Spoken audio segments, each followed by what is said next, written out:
मैं बहुत मशहूर दाई थी। एक औरत की डिलीवरी करने गई तो उसकी सास कहती कि बेटी हुई है तो यहाँ से लेकर जाकर उसे मार देना। इस काम के मुझे बहुत पैसे मिले, लेकिन मैंने उस बच्ची को ना मारा और दूसरे शहर चली गई। 20 साल बाद लड़की ने कहा कि वो किसी से मोहब्बत करती है और उस लड़के के घर वाले रिश्ता लेकर आ रहे हैं। जब वो औरत हमारे घर रिश्ता लेने आई तो मेरे कदमों तले जमीन निकल गई। वो तो उसे देखकर मेरा सर बुरी तरह चकराने लगा था। 20 साल बीत जाने के बाद मैं उस औरत का चेहरा भुला नहीं पाई थी। मेरा दिल तो उसे देखकर धड़कना ही भूल गया था। वो मेरे सामने बैठी थी, मेरे लिए एक नई आजमाइश बनकर। लम्हा लम्हा मुझ पर भारी गुजर रहा था। मैं केस करने जा रही थी। एक गुनाह, वो औरत शायद मुझे पहचान नहीं पाई थी। मिठाई का टोकरा सामने टेबल पर रखा था क्योंकि मैं अपनी बेटी को नीम रजामंदी दे चुकी थी। वो लोग पहली बार ही पूरी तैयारी से हमारे घर आए थे। मिठाई का टोकरा, फलों का टोकरा, मेरी बेटी के लिए कपड़े और दीगर ज़रूरियात सामान भी साथ था। मेरी बेटी को जिस लड़के से मोहब्बत हुई थी वो उसी की यूनिवर्सिटी में पढ़ता था। अभी जोया को 1 साल ही हुआ था यूनिवर्सिटी जाते हुए। हमारे गांव में तो कोई कॉलेज नहीं था, लेकिन बेटी को पढ़ने का शौक था, इसीलिए वो लाहौर में हॉस्टल में रहकर अपनी तालीम का सिलसिला जारी रख रही थी। पहले तो मैंने अपनी बेटी को इस रिश्ते से साफ इनकार कर दिया। मैंने कहा कि तुम्हारे अब्बा को शक भी हो गया कि तुम यूनिवर्सिटी के किसी लड़के को पसंद करती हो तो वो तुम्हारे साथ साथ मेरी भी जान ले लेंगे, क्योंकि बेटी पढ़ाने की जिद भी मैंने ही की थी और बेटी किसी को पसंद करने लगी है। शादी भी वही करना चाहती है। हमारे यहाँ ये बात मायूब समझी जाती थी, लेकिन मेरी बेटी ने कहा कि अम्मा उस लड़के की पढ़ाई का आखिरी साल है और वो साथ साथ अच्छा कमाता भी है। फिर वो लोग शहर में एक अच्छी जिंदगी गुजार रहे हैं। अब्बा मेरा बेहतर मुस्तकबिल ही चाहेंगे, आप उनसे बात तो करें। मेरी बेटी मेरी मिन्नत करने लगी। मैंने अस्बात में सर हिला दिया। अपनी जोहा मेरी लाडली बेटी थी। फिर बात इतनी भी गैर मुनासिब नहीं थी। हम शादी गैर बरादरी में उस वक्त कर ही देते थे जब खानदान अच्छा और सुलझा हो, लेकिन मुझे क्या मालूम था कि मेरी रजामंदी मुझे इतनी बड़ी अजियत में डाल देगी। मेरा सुख चैन सब कुछ मुझसे छिन जाएगा। मेरे लिए सबसे बड़ी आजमाइश बन जाएगी। मैंने अपने मियाँ के सामने यही बहाना बनाया कि जोया को यूनिवर्सिटी में उसकी सहेली की खाला ने अपने बेटे के लिए पसंद कर लिया है। वो अच्छे शरीफ लोग हैं, खाते पीते घराने से हैं। मेरे मियाँ ने कहा कि वो लाहौर जाकर पहले खुद लड़के को देखेंगे, फिर ही कोई फैसला करेंगे। जोया तो सुनकर बहुत खुश थी कि बाप ने ज़्यादा एतराज़ नहीं किया। मेरे शौहर जब लाहौर से लौटे तो वो बहुत खुश थे। उन्हें इस रिश्ते पे कोई एतराज़ नहीं था। रिश्ता लाने से पहले ही सब तय हो चुका था कि मंगनी की रस्म भी अदा हो जाएगी, क्योंकि वो लोग लाहौर से आ रहे थे और बार बार आने जाने के बाद मंगनी ही तो करनी थी। फिर क्या हर्ज है कि मंगनी की रस्म ही अदा कर दी जाए। जोया की खुशी में ही मेरी खुशी थी। मुझे भी बड़ी बेचैनी से लड़के वालों का इंतज़ार था। मैंने अपने करीबी सभी लोगों को घर बुला लिया था कि मेरी जोया की मंगनी होने वाली है। मेरी दोनों बड़ी बेटियां भी अपने शौहर और बच्चों के साथ आ चुकी थी, लेकिन लड़के की वालदा को देखकर मेरे हवास गुम होने लगे। मैं चुप की चुप सी रह गई थी। वो खुशी का इजहार कर रही थी, आते ही मेरे गले लग गई। मेरी बेटी को गले लगाकर प्यार किया, उसकी पेशानी चूमी। लड़का भी साथ ही आया था। सब हंस बोल रहे थे सिवाय मेरे। मैं बस एक टुक उस औरत को देख रही थी। वही गोरी रंगत, वही तीखे नैन नक्श, कुछ भी तो नहीं बदला था, बस बाल कुछ सफेद हो गए थे। नजर का चश्मा लग गया था। मैं जैसे जैसे उसे देख रही थी मेरा दिल बैठा जा रहा था। 20 साल पहले का वक्त मेरी नजरों के सामने आने लगा। एक औरत के कमरे से दर्द से कराहने की आवाजें आ रही थी। मैं एक दाई थी। जब मैं कमरे में जाने लगी तो मुझे उसकी सास ने दरवाजे के बाहर ही रोक लिया। कहने लगी, हमें सिर्फ पोता चाहिए, अगर बेटी हुई तो उसे अपने साथ ले जाना और उस बच्ची को मार डालना। इस काम की वो मुझे बहुत बड़ी रकम देने को तैयार थी। बहन जी, अगर आप इजाजत दें तो अपनी बेटी को रस्म की अंगूठी पहना दूं। उस औरत की आवाज पर मैं चौंक गई थी। यकदम से माजी से हाल में आई। मेरा तनफ्फुस उस वक्त बुरी तरह से चल रहा था। मैं फटी फटी आंखों से उस औरत को देखने लगी। मेरी पेशानी अर्क आलूद हो चुकी थी। दिसंबर की ठंड में भी मुझे हफ्सा महसूस हो रहा था। मुझे लगा मेरे गले में इतनी गिरहें पड़ चुकी कि बोल नहीं पाऊंगी। कैसे कह देती कि रिश्ता तो किसी तौर हो ही नहीं सकता था। मेरी चुप को देखकर मेरे शौहर ने उस औरत से कहा कि बहन जी, आप बिस्मिल्लाह करें। माँ है ना जी, तो इसीलिए कुछ उदास सी हो गई है। जोया हम दोनों की लाडली भी तो बहुत है। मेरे शौहर को लगा कि शायद मैं इसलिए चुप हूं कि बेटी से उदास हूं, लेकिन हकीकत तो मैं ही जानती थी। जैसे ही वो औरत जोया को अंगूठी पहनाने लगी, मैं फौरन से उठ खड़ी हुई। मैंने कहा इस वक्त मेरी तबीयत बहुत खराब हो रही है, मुझे कुछ भी समझ नहीं आ रहा। आप लोग मंगनी की रस्म कुछ दिन बाद कर लीजिएगा। मेरी बात सुनकर सभी अपनी अपनी जगह परेशान से हो गए। जोया मुझे देखने लगी। मैं कमरे से बाहर अकेली नहीं निकली थी। जोया का हाथ पकड़कर उसे भी बाहर ले गई थी। दिल में अनजाना सा खौफ सा था। मैं अपने कमरे में उसे ले आई। जोया मुझसे मेरी तबीयत का पूछने लगी। मैं अपने बेड पर लेट गई और आंखें भी बंद कर ली। मेरे जहन में वही 20 साल पहले वाली बात फिर से चलने लगी। जब मैं कमरे में दाखिल हुई थी, वो औरत दर्द से कराह रही थी, पसीने से शराबोर थी। पिछले कई घंटों से वो इसी कशमकश से गुजर रही थी। मैंने उसे देखकर तसल्ली दी।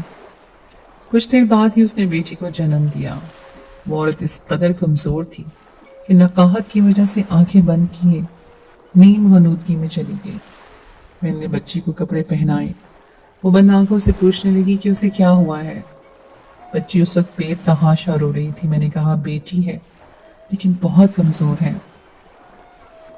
ये कहकर मैं बच्ची को लेकर कमरे से बाहर निकल आई। सहन में सिर्फ उस औरत की सास ही मौजूद थी। उसकी सास ने मुझसे पूछा कि क्या हुआ है। मैंने कहा, बेटी है। ये सुनकर उसकी सास का चेहरा उतर गया। उसने मुझे कई लाल नोट दिए और कहने लगी, इस बच्ची को मार देना, अब इसे लेकर यहाँ से चली जाओ, इससे पहले कि मेरा बेटा यहाँ आ जाए और एक हंगामा बर्पा हो जाए। मैं बच्ची को अपनी चादर में लपेट कर वहां से बाहर निकल गई। जोया मेरे सहारे बैठी थी। मेरा शौहर करीबी डॉक्टर को लेकर मेरे कमरे में पहुंच गया। डॉक्टर मेरा चेकअप करने लगा। कहने लगा, इनका बीपी बहुत हाई है। वो मुझे दवा देकर चला गया। मैंने दवा खाई और सो गई। लेकिन मुझे क्या मालूम था कि सुबह जब मैं उठूंगी और ऐसी खबर मेरी मुंतजिर होगी कि मेरा दिल दहल कर रह जाएगा। मैं तो 20 साल पुरानी किसी बात को अभी तक फरामोश नहीं कर पाई थी। जब मैं एक दिन की बच्ची को गोद में लिए अपनी चादर में छुपाई बाहर आई तो वो बच्ची रो रही थी। मैंने कई औरतों के केस किए थे। बेटी होने पर बहुत से लोगों के मुंह बन जाते थे, सांस नाक मुंह चढ़ाई बैठ जाती थी, लेकिन कभी किसी ने ये नहीं कहा था कि बच्ची को मार डालो।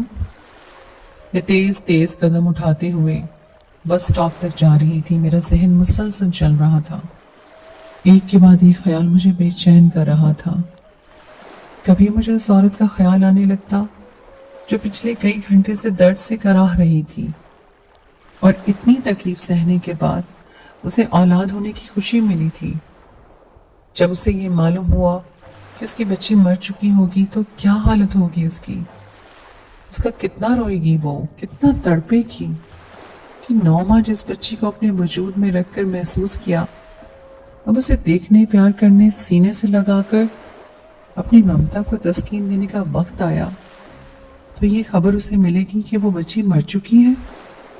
मैं उस शहर की रिहायशी नहीं थी, गांव से यहाँ अपनी बहन से मिलने आई थी। 2 दिन बाद आज वापस जाने के लिए बस के अड्डे पर बैठी थी। यहाँ बस अभी तक आई नहीं थी, बस में आने में भी 1.5 घंटा बाकी था।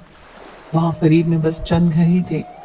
करीब में कोई हॉस्पिटल भी नहीं था जब एक शख्स वहाँ भागता हुआ आया और घबरा कर पूछने लगा कि यहाँ औरतों में कोई दाई है तो मेरे साथ चले, मेरी बीवी की तबीयत बहुत खराब है।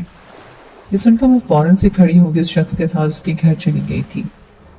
मैंने कभी नहीं सोचा था कि वापस आते हुए मेरे पास एक नौमौलूद बच्ची होगी। मैं जैसे ही बस स्टॉप पर पहुंची, बस पहुंच गई। बस पर सवार हो गई। मैं बस में बैठी ये सोच रही थी कि मैं कैसे इतनी सी मासूम बच्ची की जान ले सकती हूँ। क्या करूं? क्या किसी वीराने में उसे छोड़ा? वो बच्ची मेरे सीने से लगी सो चुकी थी। अभी मैं उसे सोचों में गुम थी कि झटके से बस एक दरख्त के पास रुकी। मैंने खिड़की से बाहर देखा तो सड़क के अतराफ दरख्त ही दरख्त थे। बस का टायर पंक्चर हो चुका था। मैं भी दूसरे मुसाफिरों के साथ बस से नीचे उतर गई। पहले सोचा कि बच्ची को किसी दरख्त के नीचे रख देती हूँ। ये सोचकर मैं वहीं दरख्तों की ओर चल पड़ी। एक दरख्त की आड़ में मैंने उस बच्ची को लिटा दिया, लेकिन जैसे ही मैंने बच्ची को दरख्त के नीचे लिटाया, वो बच्ची नींद से जाग गई और मुझे देखने लगी।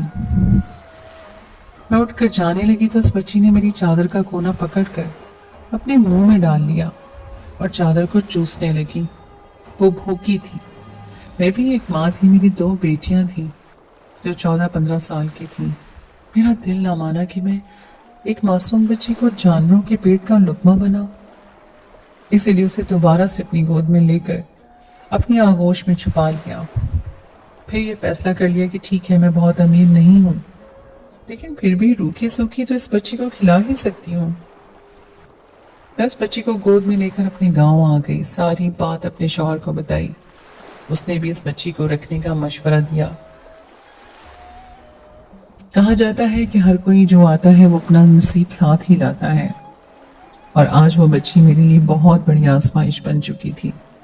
जो राज मैं अब तक अपने सीने में दफन किए हुए थी, भूल चुकी थी कि जोया मेरी नहीं किसी और की लख्ते जिगर है। मैंने तो जोया को बड़े लाडों से पाला था, लेकिन आज उस औरत को देखते ही मुझे सब कुछ नए सिरे से याद आ गया था। वो औरत जोया की हकीकी माँ थी और आज अपने बेटे का रिश्ता मेरे बच्ची के लिए लाई, मेरी जोया के लिए जो उसकी सगी बेटी थी। मैं कैसे ये शादी कर सकती थी? जोया इस बात से नावाकिफ थी कि मैं उसकी सगी माँ नहीं हूँ। वो औरत भी यही समझती होगी कि 20 साल पहले ही उसकी बेटी मर चुकी है। मुझे तो ये तक मालूम नहीं था कि इस औरत के पहले से कितने बच्चे थे। मुझे तो उसकी सास की बातों से यही अंदाजा हुआ था कि शायद उसकी पहले से बेटियां ही हैं, जो एक और बेटी होने पर सास ने उसे जान से मार डालने का कह दिया। लेकिन उसका तो एक बेटा भी था, बल्कि एक बेटा था, बेटी कोई नहीं थी। जोया का रंगो रूप में नक्श सब कुछ उसकी माँ पर गए थे। उसके साथ बैठी वो उसी जैसी लग रही थी। जोया और वो लड़का आपस में सगे बहन भाई थे। कैसे मुमकिन था मैं उनकी मंगनी या शादी करवाती? जोया भी मुझसे बहुत मोहब्बत करती थी। मैं जरा सी बीमार हो जाती तो वो रात भर जाग कर मेरी तीमारदारी करती। जब हॉस्टल से घर आती बार बार मेरे गले लगी रहती, मेरे चेहरे को चूमती रहती, कहती हॉस्टल में मैं सबसे ज्यादा आपको याद करती हूँ। जब यहाँ से वापस हॉस्टल जाती हूँ तो कई दिन रोती रहती हूँ, मुझे आपके बगैर नींद नहीं आती। मैं भी उस पर जान छिड़कती थी। मेरे लिए उसकी मोहब्बत बड़ी शिद्दत वाली थी। मेरी सगी बेटियों भी बड़े रश से जोया को देखती थी। वो मुझसे कहती, इतनी मोहब्बत तो आपने कभी हमसे नहीं की जितनी आप जोया से करती हैं। अब मैं क्या बताती, किसी जिगर का गोशा उठा लाई हूँ। अगर अड्डे पे अपने सीने से ना लगाती तो खुदा को क्या जवाब देती। अब जो खबर मुझे जोहा ने सुनाई थी मेरी रूह फना करने के लिए काफी थी। कहने लगी, अम्मा हारून की अम्मी कह गई हैं कि अब मंगनी नहीं, 4 दिन के बाद आकर सीधा निकाह करके जाएंगी और रुखसती 4 माह बाद। ये सुनकर तो मेरे हवास गुम होने लगे। मैं तो मंगनी बर्दाश्त नहीं कर पा रही थी तो निकाह कैसे कर सकती थी। मैं अजीब कश्मकश का शिकार हो चुकी थी। अगर सच जोया को बताने का सोचती तो मैं जानती थी कि वो सच सुन नहीं पाएगी। कि मैं उसकी सगी माँ नहीं हूँ, और उसकी सगी माँ वो है जिसे शायद वो कभी माँ तस्लीम ही ना करे। फिर जिस लड़के के लिए उसने अलग से ख्वाब आंखों में सजाए थे, जब पता चलेगा कि वो उसका भाई था तो क्या क़यामत गुजरेगी मेरी बच्ची पर। वो पहले से ही बहुत हसास तबीयत की मालिक है, कैसे ये सब बर्दाश्त करेगी। मैंने सोचा मैं खुद बुजुर्ग बन जाती हूँ, रिश्ते से इनकार कर देती हूँ, लेकिन बहरहाल ये गुनाह तो नहीं कर सकती। लेकिन मुझे क्या मालूम था कि मेरे इस अमल का खमियाजा मुझे इतना भुगतना पड़ेगा कि मेरी जान ही निकल जाएगी। मैं अगले रोज ही हारून की वालदा को फोन करके मैंने कह दिया कि मुझे आपका बेटा बिल्कुल अच्छा नहीं लगा, मेरी तरफ से आप शादी से इनकार ही समझें। वो तो बुरी तरह सुनकर परेशान हो गई थी, कहने लगी बहन ऐसा भी क्या हो गया, हम तो यहाँ निकाह की तैयारियां मुकम्मल किए बैठे हैं और आप इनकार कर रही हैं। आपकी बेटी को तो हारून पसंद है, जिंदगी उसने हारून के साथ गुजारनी है। मेरा बेटा जोया को बहुत चाहता है, वो उसे बहुत खुश रखेगा। लेकिन मैंने उसकी कोई बात नहीं सुनी, बस ये कहकर फोन रख दिया कि मैंने ये रिश्ता तोड़ दिया है। अपने बेटे की कहीं और शादी कर दी। यहाँ मैंने जोया का फोन छुपा लिया ताकि हारून से उसका राब्ता ना हो सके। मियाँ के मोबाइल की भी बैटरी निकाल के रख दी। मैं चाहती थी खामोशी से सब कुछ हो जाए। जब वो लोग निकाह के लिए आएंगे ही नहीं तो मैं जोया से कह दूंगी कि वो लड़का धोखेबाज है। जोया खुद ही उस लड़के से पीछे हट जाएगी, लेकिन मुझे क्या मालूम था कि वो माँ बेटा उसी शाम मेरे घर पहुंच जाएंगे। बात जोया और मेरे शौहर के सामने खुल गई थी। जोया तो मुझे हैरत से देख रही थी और मेरा शौहर मुझे गुस्से से देख रहा था। कहने लगा रुकैया तुमने ऐसा क्यों किया। मैं ढिठाई से देखते हुए बोली कि मुझे ये लड़का जोया के लिए पसंद नहीं है, मुझे अपनी बेटी की शादी इससे नहीं करनी। मेरी बात सुनकर वो लड़का जब से नीचे नजरें झुका गया। मेरा मियाँ मुझ पर भड़कने लगा, कहने लगा हमारे यहाँ जबान का पास रखा जाता है और मैं इन्हें जबान दे चुका हूँ। कल तक तो तुम खुद यहाँ जोया की शादी करने के लिए मेरे सामने इस लड़के की तारीफें करती नहीं थक रही थी, और अब जब सब कुछ तय हो गया है तो तुम्हें इसमें ऐब नजर आ रहे हैं। पूरी बरादरी को खबर हो चुकी है कि जुमे को जोया का निकाह है और तुम यहाँ नया फसाद खड़ा करके बैठ गई हो। मैंने कहा आप जो चाहे कहें, मैं अपनी बेटी की शादी इस लड़के से हरगिज़ नहीं करूंगी। मैं जानबूझकर ये सब कह रही थी ताकि मेरी बातों से दिल बर्दाश्त न होकर वो लोग उठकर चले जाएं, कि वो लोग वैसे ही बहुत ढीठ थे। मेरी बात पर मेरा शौक गुस्से से बेकाबू हो गया। कहने लगा मुझे अपनी इज्जत बहुत प्यारी है, मैं जोया का निकाह इसी जुम्मे इस लड़के से करूंगा। फिर हारून से मुखातिब और कहने लगा कि आप जुम्मे को आ जाएं और निकाह के साथ जोया को रुखसत भी करवा कर ले जाएं। मेरी बीवी शायद पागल हो गई है, मैं नहीं चाहता कि मेरी जबान खराब हो। ये सुनकर तो मैं हवास बख्ता सी हो गई थी। मैंने कहा ये नहीं हो सकता। मैं जोया के पास आ गई। मैंने जोया से कहा मैंने फैसला तुम पर छोड़ा है, अगर तुम इस लड़के से निकाह करोगी तो मेरा मरा हुआ मुंह देखोगी। अगर मेरी जिंदगी चाहती हो तो इन्हें शादी से इनकार कर दो।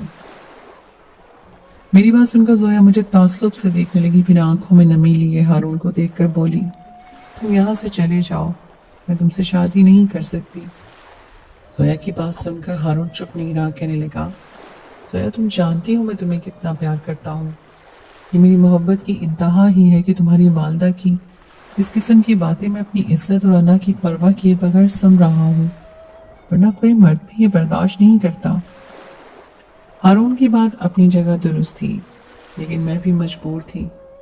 मैं जानती थी कि मेरी जोया मेरी इज्जत को कभी नहीं ढूंढेगी, मेरी खातिर वो हर कुर्बानी दे सकती है, लेकिन ये नहीं पता था कि वो खुद ही। जोया हारून से कहने लगी कि मैं भी तुमसे बहुत मोहब्बत करती हूँ, लेकिन इससे ज़्यादा मोहब्बत मैं अपनी माँ से करती हूँ। मैं उसे अपने सामने मरते हुए नहीं देख सकती। ये कहकर वो रोते हुए अपने कमरे में चली गई। दुख तो मुझे भी बहुत हो रहा था, लेकिन मैं भी मजबूर थी। हारून और उसकी वालदा वापस चले गए। सुबह दिन चढ़ाया था, लेकिन जोया उठकर बाहर नहीं आई थी। मैंने सोचा शायद बहुत परेशान है, रात को ठीक से सो नहीं पाई होगी, इसलिए अच्छा है नींद पूरी कर ले। लेकिन अब तो दोपहर भी गुजरने वाली थी। मैं जब जोया के कमरे में आई तो जोया औंधे मुंह लेटी हुई थी। मैंने उसे जगाने की कोशिश की तो वो हिलजुल नहीं रही थी। मेरी तो ये देखकर जान निकल गई। मैंने उसे सीधा किया, जोया जोया पुकारती रही, लेकिन वो बेजान वजूद की तरह से बेहिस्सो हरकत लेती थी। मैंने रोना धोना मचा दिया। मेरा शौहर डॉक्टर को ले आया। उसने कहा शदीद ज़हनी टेंशन लेने की वजह से जोया के दिमाग की नस फट गई है। मेरी जोया मर चुकी थी। मेरी दुनिया उजड़ गई थी। ये सब क्या हो गया था? मेरा शौहर रोने लगा, कहने लगा रुकैया, मेरी बेटी की मौत के जिम्मेदार तुम हो।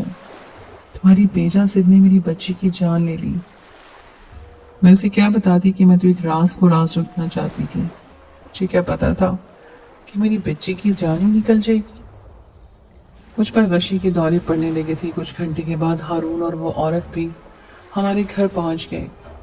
उन तक खबर भी पहुंच चुकी थी। वो लड़का दीवाना अफवाद मेरी बेटी की मैयत पर रो रहा था। वो औरत मेरे सामने रोते हुए कहने लगी कि क्या मिला तुम्हें ये सब करके? तुमने अपनी बेटी की जान ले ली और मेरी बेटी को भी बिन मौत के मार डाला। वो जोया के बगैर कैसे जिएगा? मैं अपने अंदर ये राज रखकर थक चुकी थी, इसलिए उसके सामने फट पड़ी। मैंने कहा कि जोया हारून की सगी बहन लगती थी। मैं कैसे एक भाई बहन की शादी करवा सकती थी? मेरी बात सुनकर वो औरत मुझे सवालिया अंदाज से देखने लगी। मैंने रोते हुए कहा कि जोया मेरी नहीं, तुम्हारी बेटी थी। मेरी बात सुनकर वो औरत अपना रोना भूल कर मुझे हैरत से देखने लगी। हारून भी मेरी तरफ देखने लगा। वहां मौजूद सबकी नजरें मुझ पर थीं। मैंने कहा कि 20 साल पहले तुम्हारे घर एक दाई आई थी, वो मैं थी। तुम्हारे घर एक बेटी ने जन्म लिया था, लेकिन तुम्हारी सास ने मुझसे कहा बेटी हुई तो तुम उस बेटी को अपने साथ ले जाना और उसे मार देना। लेकिन मैंने जोया को अपनी बेटियों से बढ़कर रखा। अभी मैं ये चाहती थी वो ये बात ना जान पाए, वरना शायद वो सह नहीं पाएगी। लेकिन मुझे क्या पता था कि वो मुझे छोड़कर ही चली जाएगी। मैं कैसे एक बहन भाई की शादी करवा सकती थी? मेरी बात सुनकर वो औरत किसी बेजान मौजूद की तरह वहीं जमीन पर बैठ गई। फिर फूट फूट कर रोने लगी, कहने लगी कि तुम मुझसे एक बार तो सच कह देती। तुमने मुझसे क्यों छुपाया? तुमने मुझे कहीं का नहीं छोड़ा। मेरी सास को बेटों की हवस थी, लेकिन मेरा शौहर बेटी के खिलाफ नहीं था। अपनी बेटी की मौत का सुनकर मैं बहुत रोई थी। खुदा की करनी ऐसी हुई कि मेरे घर दूसरी औलाद भी नहीं हुई। हारून मेरा सगा बेटा नहीं है, मेरा भांजा है। मेरी बहन ने मुझे अपना बेटा दे दिया था। तुमने मुझसे ये बात क्यों छुपाई? अगर तुम सब सच बता देती तो मेरी बेटी यूं ना मरती। मैं भी अपनी बरसों से प्यासी ममता को तस्कीन दे देती। तुमने मुझसे ये सब कुछ क्यों छुपाया? अगर तुम सच कहती तो आज मेरी बच्ची हारून की दुल्हन बनी बैठी होती। तुम्हारी चुप ने सब कुछ बर्बाद कर दिया। मेरी ममता तो अब शायद तड़पती ही रहेगी। ये सब सुनकर तो मैं हौनक सी होकर रह गई थी। कभी कभी सच्चाई को छुपा लेना भी इंसान को पछतावे दे जाता है। काश कि मैं सच बता देती तो मेरी जोया आज जिंदा होती।